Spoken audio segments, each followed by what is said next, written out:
Why do you want there to be a need for a relationship? Only because you think you need a relationship. If you weren't raised with the idea that you need a relationship, you would also not have any romantic ideas about that. Or that the idea or the sense that that is something beautiful.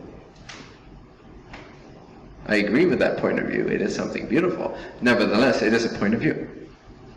It's not the truth.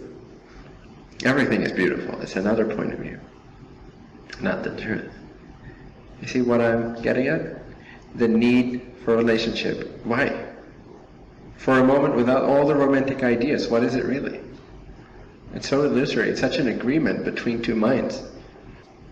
Nevertheless, there is there can be a very beautiful energetical connection, or a resonance, or a gravitational pull that's there, whoop, in such a way that it locks into each other, that we call it a relationship.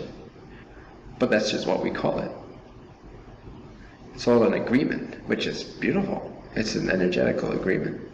And some are conceptual agreements. Now, if we get rid of the conceptual agreements more and more, then we start to see the energetical agreement, which can still abide by some of the conceptual rules that we've made up in our society, or the ways that it expresses itself can still resemble that.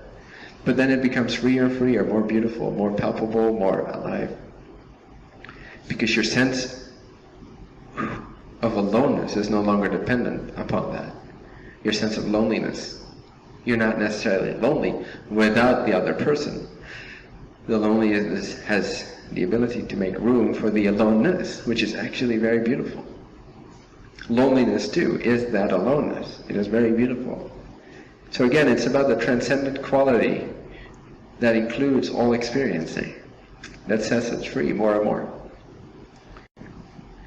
So see if you can really, as much as you want to fall in love or experience the love of somebody else, see if that same intensity, that same infatuation can be applied to your own presence. Because there's lots of things that are in common when you're, especially when you're first falling in love with somebody, as we call it, the infatuation period or something. You don't care about anything else anymore. Like you drop all the projects you were passionate about. Like you've completely fallen in love with this being, and it's like, everything else goes out the window. So there's complete sort of losing yourself, right? There's complete surrender. And it's many similar qualities, the period of falling in love. You're not aware of yourself as much, you don't care if people think you're crazy, you're dancing in the supermarket or whatever. Normally you won't do that, because you think other people might think something. But you're so fulfilled because you're in love with the idea of the other person, which you can put in between brackets, the idea of the other person. Really, you're just in love.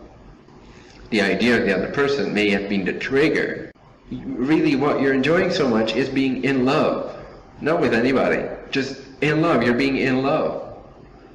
Your body doesn't recognize anybody. Your emotional body doesn't recognize the other person. There's just in loveness. Can you have that infatuation toward yourself more and more? You can awaken that in yourself toward yourself more and more. So everything you desire out of a relationship, you can find in yourself. So then, usually that doesn't do it for people, because, again, of the strength of the association with the other person, needing to be the source of our fulfillment. That romantic idea, which is beautiful, but it's just an idea. So, if I say you can experience anything that you desire from or within a relationship with another person, then why is that not sufficient for most people to go, all right, then I'm going to fall in love with myself right now. Why don't we do that? Why doesn't that happen immediately like that?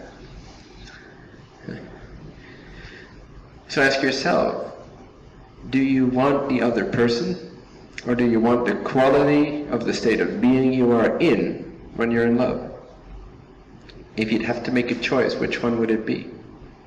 If it's the other person, then by all means, through imagination, choose that.